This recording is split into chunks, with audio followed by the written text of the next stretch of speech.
What happens when you take a whole chicken, pack it full of mashed potatoes, top it full of gravy, insert some corn, then deep fry it?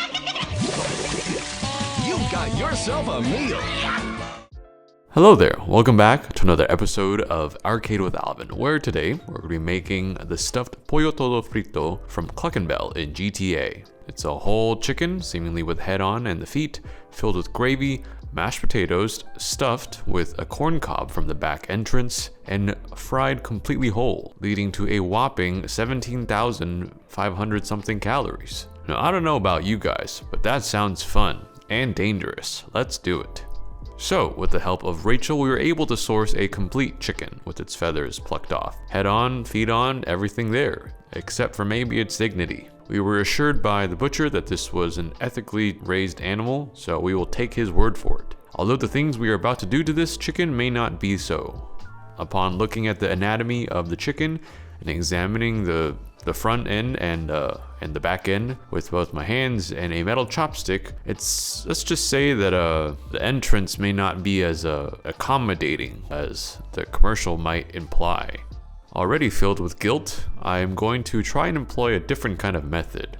Now, while I ponder my future sins upon this animal, I will go ahead and make the spice rub for it. So, in a container, I'm going to combine a tablespoon of hot paprika, 2 teaspoons of dried mustard powder, 2 teaspoons of dried thyme, 2 teaspoons of garlic powder, a teaspoon of celery salt, a teaspoon of onion powder, a teaspoon of white pepper, and half a teaspoon of ground ginger with some salt and pepper. This is kind of what you get after Googling the secret spice blend of KFC online, so we're gonna kind of go with something similar. Just to get the flavor going, and because this is a whole chicken, it's going to need quite the heavy amount of seasoning. So first I'm going to season the chicken all over with the spice mix, especially inside the cavity and underneath any crevices or wings or drumsticks that might miss any patches. While that sits, I'm going to make a simple breading for this mix as well, making sure to season the flour with the seasoning mix. I'm using about 4 cups of all-purpose flour and enough of the seasoning mix to get a nice pale red or orange tinge to it. I've never had any issues with over-seasoning the flour because that's kind of the favorite part when you eat fried chicken. It's that delicious crust combined with the juicy chicken inside, so I tend to over-season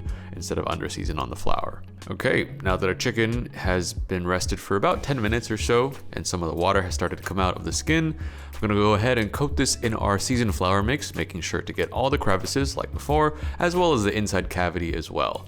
Then we're gonna go ahead and shake off any excess by patting it, more like aggressively tumbling this chicken over itself to make sure all the flour comes out of its holes. There's gonna be a lot of weird phrases in this video. Okay, first I'm gonna let that sit on a tray just so any of the excess flour still remaining on the chicken can kind of get a tiny bit tacky when absorbing the moisture from the skin. Now, we do have to make some mashed potatoes. This is pretty straightforward. We're gonna go ahead and use 4 russet potatoes. Gonna peel them, cube them up, pretty standard, and then boil them, first starting them in some cold water. I've heard this helps potatoes get less gummy, so that's what we're gonna do. Once these have boiled in our fork tender, I'm gonna drain all the water out and then return them to the stove, mashing them while cooking them on a medium heat, getting them almost to a chalky-like consistency. Rachel taught me this trick.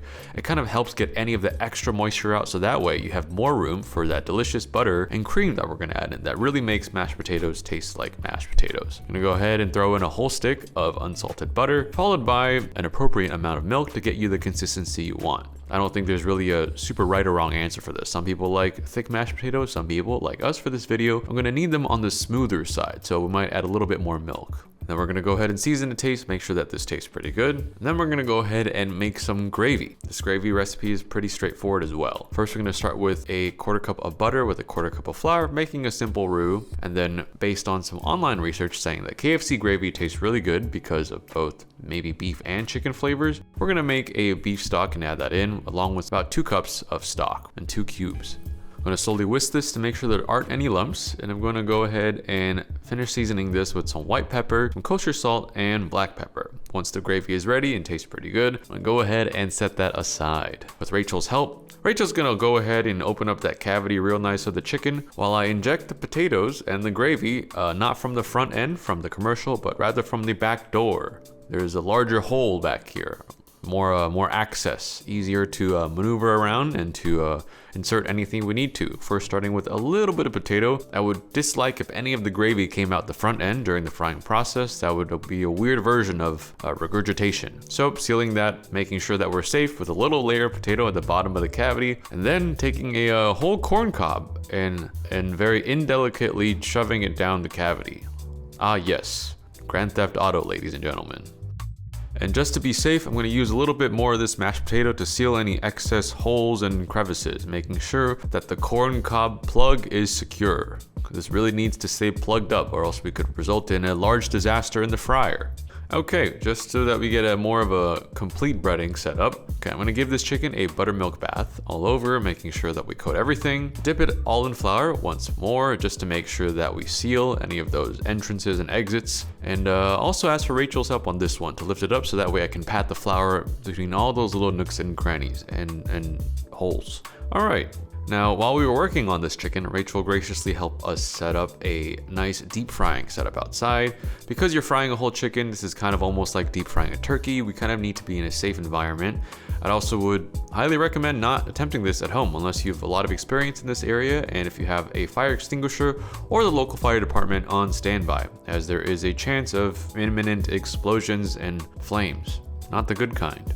Okay, we heated our oil to about 350 degrees, and holding the chicken by its legs so that it hangs downwards, I'm gonna go ahead and slowly lower this into the hot oil, making sure to not just drop it in immediately, but to kind of swirl it around so that the edges of the chicken can set a little, because I don't want any of it sticking to the bottom of the pot, because I can't see that either. Okay, let's let this chicken hang out. I can drop it now, and oh look, its little feet are slowly saying hello, or goodbye, as it slips lower and lower into the hot oil. Okay, now this fried for maybe about 10 minutes, and we started to notice that the skin and the crust was getting pretty nice and golden brown, but definitely not cooked all the way through. This is a huge chicken, and because the oil actually can't cook inside the cavity, heating it from both sides, we knew that this was definitely raw in the middle. So we're gonna do a technique where you pull the chicken out once the chicken's skin looks pretty good, and we're gonna return it to an oven at about 300 degrees to finish until the chicken meat at its thickest reads about 160 or 165. Okay, once that temperature has been reached, this is the first attempt at our Pollo Todo Frito. Go ahead and give this a look, make sure it's rested so the juices come spilling out. And I'm just gonna go ahead and go for my favorite part, the drumstick. I'm gonna cut a nice piece of that off. Tastes pretty good. Seasoning is great, crust is great. I think whole frying a chicken is one of the few ways to make a chicken really juicy on the inside without overcooking it, which is why I guess a lot of people deep fry their turkeys. And in Korea, they also just deep fry whole chickens. It's a really good way to do it if you can do it correctly and safely. The flavor is really nice, has a fast food fried chicken taste to it. And let's go ahead and take out the fun part, the corn cob plug. Oh, okay, it's kind of wet. It's even a little bit of red on the end. Don't know, maybe I put that in too deep. Anyways, we're gonna go ahead and take this to the side. And because we essentially created a pool of sauce to dip our chicken into, we're gonna go ahead and dip the drumstick back into the back entrance to get some of that sauce out. There's a lot of metaphors you could probably imagine right now. I'm gonna go ahead and let you guys think of those. I'd rather not say them out loud, but it's delicious, so it works. Kind of made a potato gravy mixture. It's like when you have a fried chicken plate and everything's on the same plate and you just kind of dip it in there and you also get some potato with it. So I understand why this is a novel concept. It also make a pretty good on the go if you're, sitting in the driver's seat or the shotgun and you kind of are caught up in a shootout, but you still want to eat your fried chicken. If your ops see you, blasting away while eating chicken with the other hand, I think that's going to send a very strong message that you should not be messed with. Okay, so the rest of the chicken is pretty good, but my biggest concern was the fact that we weren't able to cook it thoroughly because of the way that it was plugged up at the end. And I'm not a huge fan of those chicken juices having to stay with the potato, so I have another idea that also hopefully will give us a different result. So we have a whole chicken, a second one that Rachel procured. We're gonna do the same thing. We're gonna flour it first with our seasoned flour, but instead of assembling the potato, gravy, and corn while it's still raw, I wanna save that until the end.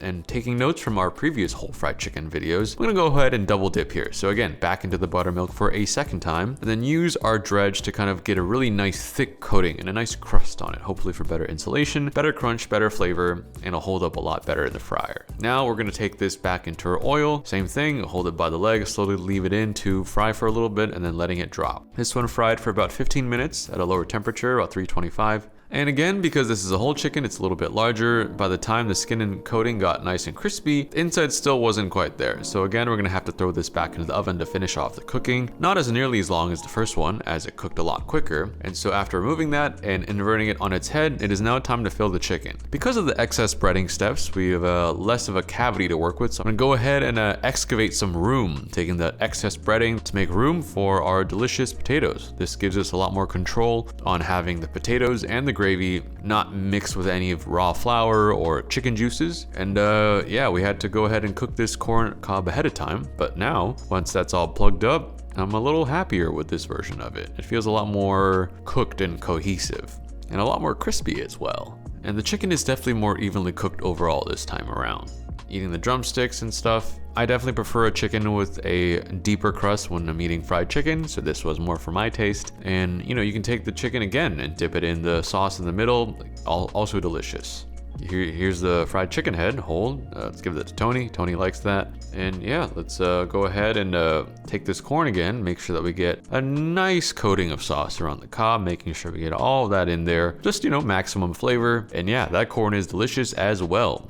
No one say anything weird, okay? Now, as we ate into this chicken, Rachel also had the great idea of having some hot sauce to go with it, which I guess makes a lot of sense. Now, that was really fun, but the thing is, these two chickens, if you really think about it, are a little bit impractical. However, that makes me wonder if the inspiration for this actually came from KFC's famous bowls, which I loved back in the day. These, to me, were childhood nostalgia during high school. They were like $5, and it's just a bowl of their KFC mashed potatoes, gravy, popcorn chicken, a couple of shreds of cheese, and some canned corn on top. Probably just a way for them to sell whatever they had lying around for a lunch special and get rid of leftovers. However, it was delicious. So let's go ahead and see if we can make that. Have some chicken thighs here that I just chopped up into small chunks. Make sure to bread that with our leftover seasoned flour and our buttermilk to get a nice coating on them. And we're gonna go ahead and fry this in the leftover oil outside. No really precise time measurements. I just cook these until these are nice and golden, because these are definitely cooked through. So now that these are golden and crispy, I'm gonna go ahead and drain these and put some leftover mashed potatoes at the bottom of a bowl. Now, a couple of people have commented that they used to work at KFC, and what they would do to make their gravy so good was actually take some of those fried bits from the fryer after frying chicken and blend that back into the gravy, which I think makes a lot of sense, because you have the frying oil, you have the flavor from the seasoning mix, and maybe some chicken, and that's probably what gave it its signature flavor. So I wanted to try that by saving some of these fryer bits and just immersion blending them back into our gravy,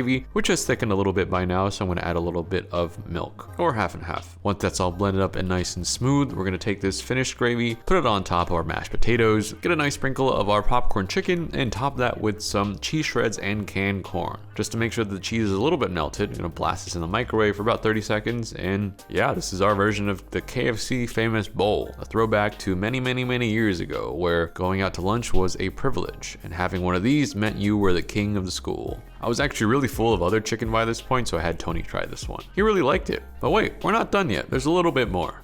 We got some corn for this video, and we had a couple of cobs left over, and Tony had the great idea of making corn ribs based off of a couple of videos he saw online, which is basically just taking corn on the cob, cutting them into quarters straight through the stalk, and just straight up throwing them into oil and frying it. No batter, no coating, no anything. These fried until they curled up nice and curly, I guess, and that was kind of cool to see in the fryer. Once these come out, they're usually doused with some sort of seasoning. A lot of restaurants do this a certain way, but I thought tahini was the most convenient and would also make the most sense for these corn ribs. So after giving them a nice heavy sprinkle of that, I'm gonna serve these with a little bit of sriracha mayo we also had lying around, and ta-da, corn ribs. I've seen these at restaurants, I've never eaten them, but I will say it's fun because they're so much easier to eat now that the kernels have exposed themselves after the inside is curled up a bit, making them more dousable with seasoning and sauce. These are really good, really fun to eat. Not super crispy though, because there's still a lot of moisture in the corn, but definitely a fun snack. Rachel really loved these though. I think the sourness from the tahini really took these to a next level. And yeah, today was a very fun food day. Lots of fried chicken, lots of sauce, lots of laughs, lots of definitely not PG jokes. And the best part is we have so much food to pack up and take home.